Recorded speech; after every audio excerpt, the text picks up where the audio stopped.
أعوذ بالله من الشيطان الرجيم بسم الله الرحمن الرحيم إن الله لا يستحيي أن يضرب مثلا ما بعوضة فما فوقها فأما الذين آمنوا فيعلمون أنه الحق من ربهم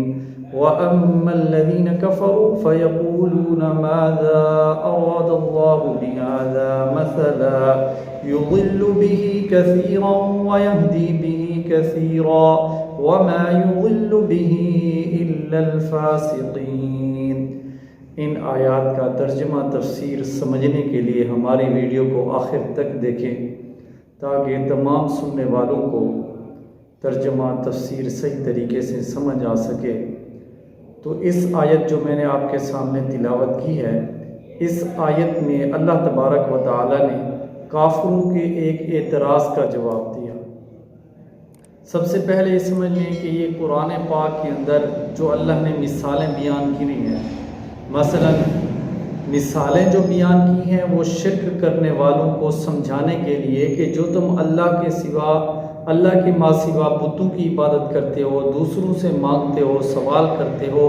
ان کی مثال اللہ نے ایک جگہ مکڑی سے بیان فرمائی کہ مکڑی کا جالا جیسے کمزور ہوتا ہے، ایسے ہی یہ لوگ جو بت، یہ چیزیں ساری ایسے ہی کمزور ہیں، یہ تمہاری مدد کرنے کے قابل نہیں ہیں۔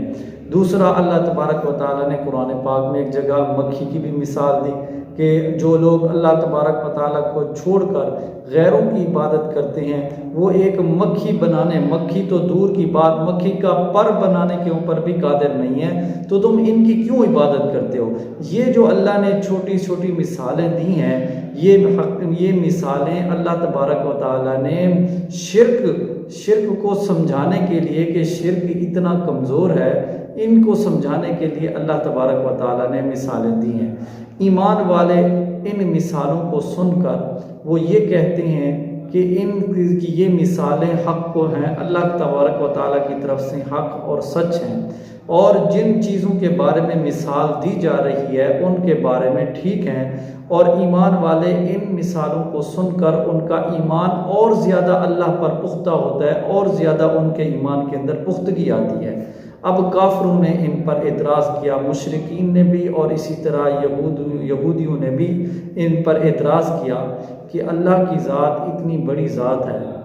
عظیم الشان ذات ہے، اور اس کی کلام بھی اتنی عظیم الشان کلام ہے، تو ایک عظیم الشان کلام کے اندر ایک حقیر سی مثال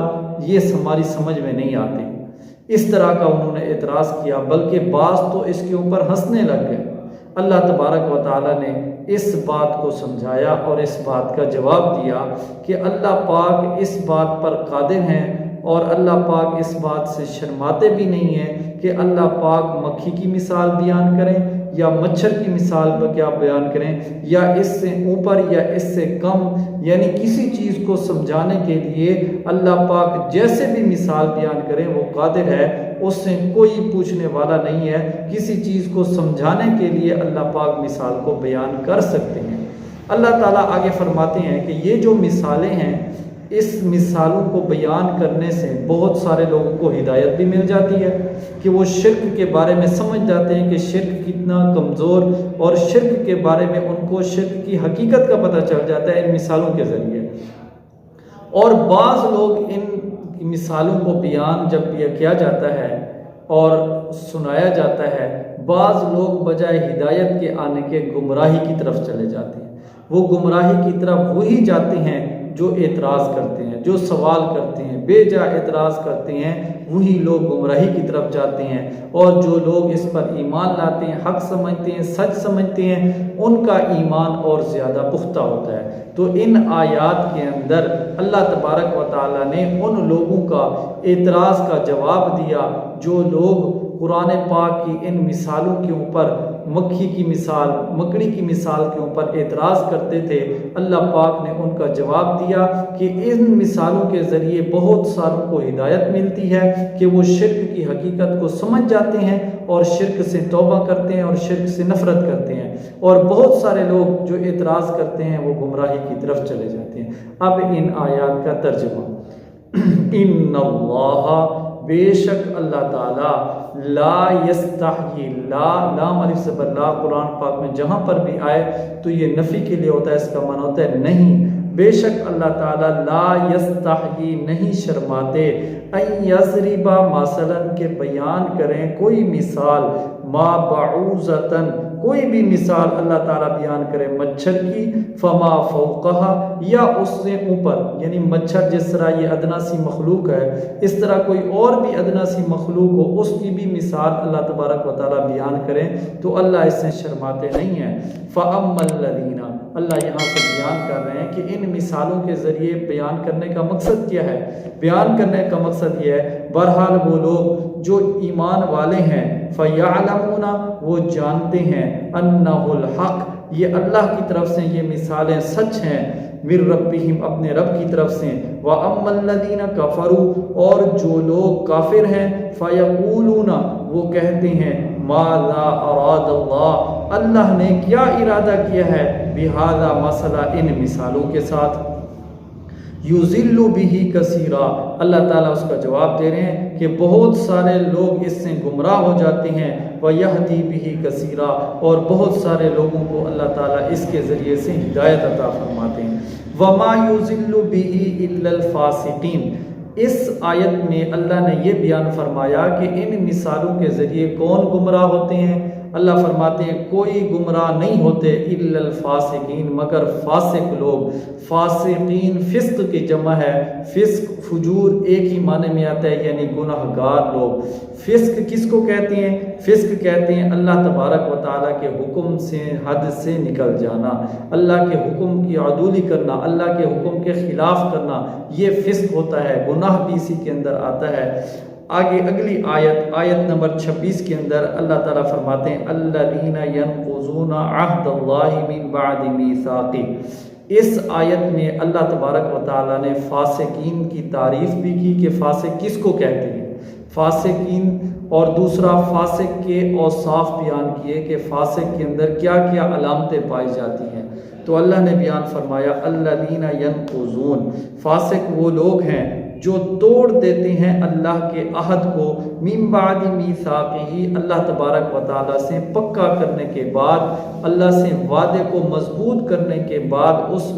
عہد کو توڑ دیتے ہیں، فاسق کی پہلی نشانی یہ بیان فرمائی۔ اب اس عہد سے کون سا عہد ہے؟ حدیث پاک میں آیا ہے، آپ صلی اللہ علیہ وسلم نے فرمایا کہ اللہ جل شانہ نے حضرت آدم علیہ السلام کی ساری ذریت کو، یعنی جو قیامت تک پیدا ہوگی، اور حضرت آدم علیہ السلام کی پشت سے ان کو نکالا میدان کے اندر، بڑے سے میدان کے اندر، تو اللہ پاک نے سب سے وعدہ لیا الستُ بربکم کیا میں تمہارا رب نہیں ہوں؟ تو سب نے کہا بلا کیوں نہیں۔ اللہ پاک نے آسمانوں کو اور فرشتوں کو اس پر گواہ بنایا کہ ان سارے بندوں نے میری ربوبیت کا اور میری خالقیت کا اقرار کیا ہے۔ اللہ پاک اس وعدے کو یاد کرانے کے لیے پھر اللہ نے انبیاء علیہ السلام کو بھیجا۔ تو جو فاسق لوگ ہیں اللہ فرماتے ہیں کہ سب سے پہلے وہ اللہ کے اس عہد کو توڑ دیتے ہیں، وہ فاسق ہیں، اور وہی ہی گمراہ ہوتے ہیں۔ جو اللہ کے وعدے کو توڑتے ہیں وہی ہی گمراہ ہوتے ہیں۔ اور دوسرا وصف آگے فاسق کا اللہ نے بیان فرمایا وَيَقْطَعُونَ مَا أَمَرَ اللَّهُ کہ ان چیزوں کو کاٹتے ہیں، ختم کرتے ہیں جن کو جوڑنے کا اللہ تبارک و تعالیٰ نے حکم دیا۔ اب وہ کیا چیزیں ہیں؟ ان احکام میں صلہ رحمی بھی ہے، اور اہل ایمان سے دوستی بھی ہے، اور غرض ایمان لانے کے بعد جتنے بھی ایمان کے تقاضے ہیں ان تقاضوں کے اوپر عمل کرنا، یہ سارا اللہ کے احکامات کو جوڑنا اسی کے اندر آتا ہے کہ یہ اللہ تبارک و تعالیٰ کے احکامات کو جوڑتے ہیں۔ اور جو ان احکامات پر عمل نہیں کرتے گویا کہ وہ اللہ کے احکامات کو توڑ رہے ہیں۔ تو فاسق کا دوسری وصف اللہ تبارک و تعالیٰ نے یہ بیان فرمائی کہ اللہ کے احکامات کو توڑتے ہیں، ختم کرتے ہیں، جن احکامات کو اللہ تبارک و تعالیٰ نے ملانے کا حکم دیا، یعنی وہ احکامات جو اللہ تبارک و تعالیٰ نے بندوں کے اوپر ضروری کیے ہیں ان احکامات کو وہ توڑتے ہیں۔ اسی طرح شرک اسی میں آ جاتی ہے، اللہ تبارک و تعالیٰ کی وحدانیت کا انکار اور دوسروں کو ایمان سے روکنا اور حق اور اہل حق کا مذاق بنانا، حقوق کا غصب کرنا، چوری کرنا، قتل کرنا، خون ریزی وغیرہ، یہ ساری اسی چیز کے اندر آ جاتی ہیں۔ تو فاسقین کا دوسرا وصف یہ بیان فرمایا کہ وہ کیا کرتے ہیں، اللہ کے احکامات کو توڑتے ہیں، توڑنے کی کوشش کرتے ہیں، ختم کرتے ہیں، جن چیزوں کا اللہ نے ملانے کا حکم دیا وہ توڑنے کی کوشش کرتے ہیں، تو ایسے لوگوں کو کبھی ہدایت نہیں ہوتی۔ تیسرا وصف اللہ نے فاسقوں کا یہ بیان فرمایا کہ وہ زمین میں فساد کرتے ہیں۔ فساد یعنی بگاڑ کو کہتے ہیں، یہ بہت بڑا جامع معنی الفاظ ہے، اس میں کفر بھی آ جاتا ہے، شرک بھی آ جاتا ہے، قتل کرنا بھی آ جاتا ہے، تو وہ زمین میں فساد کرتے ہیں۔ اور کیا اولئک هم الخاسرون، اور یہی انہی کے بارے میں اللہ نے فرمایا کہ یہی لوگ خسارے میں جائیں گے، یعنی فاسق لوگوں کا انجام اللہ نے اس آیت کے اندر بیان فرمایا کہ جو لوگ جن کے اندر یہ نشانیاں پائی جاتی ہیں کہ اللہ سے جو وعدہ کیا ہے اس میثاق کو توڑ دیتے ہیں، اور دوسرا اللہ تبارک و تعالیٰ نے جن چیزوں کو ملانے کا حکم دیا ہے وہ ان کو توڑتے ہیں، اور تیسرا وصف کہ زمین کے اندر وہ فساد کرتے ہیں، ایسے لوگ فاسق ہیں، یہ فاسقوں کی نشانیاں ہیں۔ اللہ فرماتے ہیں ان کے بارے میں اولئک هم الخاسرون، یہی لوگ کامیاب نہیں ہوں گے بلکہ یہ نقصان میں جا رہے ہیں۔ کیف تکفرون باللہ وکنتم امواتا فاحیاکم ثم یمیتکم ثم یحییکم ثم الیہ ترجعون۔ اس آیت میں اللہ تبارک و تعالیٰ نے دوبارہ سب کو توحید کی دعوت دی، اپنی نعمتوں کا بھی تذکرہ کیا۔ نعمتوں کا تذکرہ کرنے کے بعد اللہ نے سب کو اپنی وحدانیت کی طرف دعوت دی۔ کس طرح؟ اللہ فرماتے ہیں دیکھو تم بے جان تھے، بے جان تھے، کوئی تو زمین کے اندر تمہارا کوئی نام و نشان بھی نہیں تھا، پھر اللہ نے تمہیں زندگی دی، پھر اللہ وہ تمہیں موت دے گا، پھر اللہ موت دینے کے بعد دوبارہ تمہیں زندہ کرے گا۔ تو وہ ذات جس نے تمہیں زندگی بخشی اور تمہاری زندگی کا مالک ہے، پھر اس زندہ رہنے کے لیے جن چیزوں کی ضرورت ہوتی ہے ان ساری ضروریات کو اللہ نے پورا کیا۔ اس اللہ کی ذات کا تم کفر کرتے ہو، اس اللہ کی ذات کے ساتھ تم انکار کرتے ہو، اس اللہ کی ذات کی تم ناشکری کرتے ہو، تو اس آیت میں اللہ تبارک و تعالیٰ نے دوبارہ توحید کی اور اپنی اطاعت اور فرما برداری کی دعوت دی۔ کیف تکفرون، کیسے تم اللہ کے ساتھ کفر کرتے ہو حالانکہ وکنتم امواتا، تم مردہ تھے، بے جان تھے، فاحیاکم، اس نے تم کو زندہ کیا۔ کوئی ہماری مرضی نہیں، ہم دنیا کے اندر آئے ہیں، اپنی مرضی سے نہیں آئے، اللہ تبارک و تعالیٰ کی مرضی سے آئے ہیں۔ ثم یمیتکم، پھر وہ تمہیں موت دے گا، یعنی پہلے زندگی اس نے دی، زندگی کے بعد اس کے بعد چاہے کتنا عرصہ کس کے لیے ہے یہ بھی اللہ جانتا ہے، کون کتنا زندہ رہے گا اس چیز کو بھی اللہ جانتا ہے، اس لیے فرمایا کہ زندہ کرنے کے بعد پھر موت بھی وہ تمہیں دے گا۔ ثم یحییکم، پھر موت کے بعد دوبارہ تمہیں زندہ کرے گا۔ ثم الیہ ترجعون، پھر تم سب نے واپس اسی کی طرف لوٹ کے جانا ہے۔ بھئی دنیا میں ہم عارضی طور پر آئے ہیں، ہم سب نے واپس اللہ کی طرف لوٹ کے جانا ہے۔ اللہ فرماتے ہیں جب تم نے واپس سب نے میرے پاس آنا ہے، میرے دربار میں حاضر ہونا ہے، پھر تم اس اللہ کا کیوں انکار کرتے ہو؟ هو الذی، اگلی آیت کے اندر اللہ تبارک و تعالیٰ نے پھر مزید اپنی پہچان فرمائی کہ اللہ وہ ذات ہے، خلق لکم، جس نے پیدا کیا تمہارے لیے، ما فی الارض جمیعا، زمین میں جو کچھ ہے سب کچھ تمہارے لیے اس نے پیدا کیا۔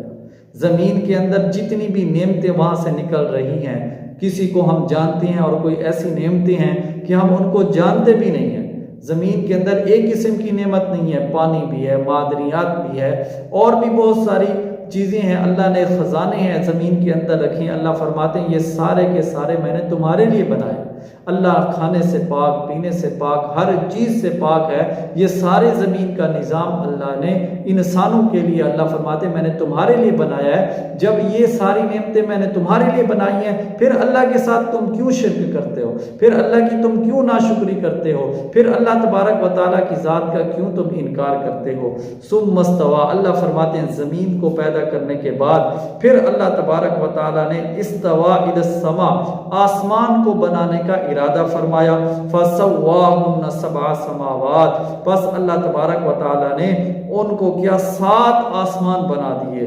وَهُوَ بِكُلِّ شَيْءٍ عَلِيمٌ، اور اللہ تعالیٰ ہر چیز کو جاننے والے ہیں۔ پہلا آسمان حدیث شریف میں آیا ہے کہ دوسرے آسمان جب اس کے مقابلے میں ایسے ہے جیسے کہ ایک بڑے سے گراؤنڈ کے اندر چھوٹی سی گیند پڑی ہو. پھر آگے تیسرا آسمان، اس کے مقابلے میں یہ دونوں آسمان ایسے ہیں جیسے کہ بڑے سے گراؤنڈ کے اندر چھوٹی سی یہ گیند پڑی ہو. پھر یہ ساتوں آسمان اللہ کے عرش کے سامنے ایسے ہیں جیسے کہ بڑے سے گراؤنڈ کے اندر ایک چھوٹی سی چیز پڑی ہو. اللہ تعالیٰ فرماتے ہیں یہ زمین اور آسمان کی پیدائش سب کچھ میں نے تمہارے لیے پیدا کی ہے اور تمہیں اس لیے پیدا کیا تاکہ تم اللہ کو پہچانو اور اللہ تبارک و تعالیٰ کی ذات پر ایمان لاؤ. اس لیے اللہ نے آگے فرمایا وَهُوَ بِكُلِّ شَيْءٍ عَلِيمٌ، اللہ ہر چیز کو جانتا ہے کہ کون اللہ کی شکر گزاری کرتا ہے اور کون اللہ کے ساتھ کفر کرتا ہے، کون ایمان لے کر آتا ہے اور کون کفر کرتا ہے. اللہ کو ہر چیز کا علم ہے. اللہ پاک سے دعا ہے کہ جو میں نے درس کے اندر بیان فرمایا ہے قرآن پاک کی آیات کا اللہ تعالیٰ سب کو سمجھ عطا فرمائے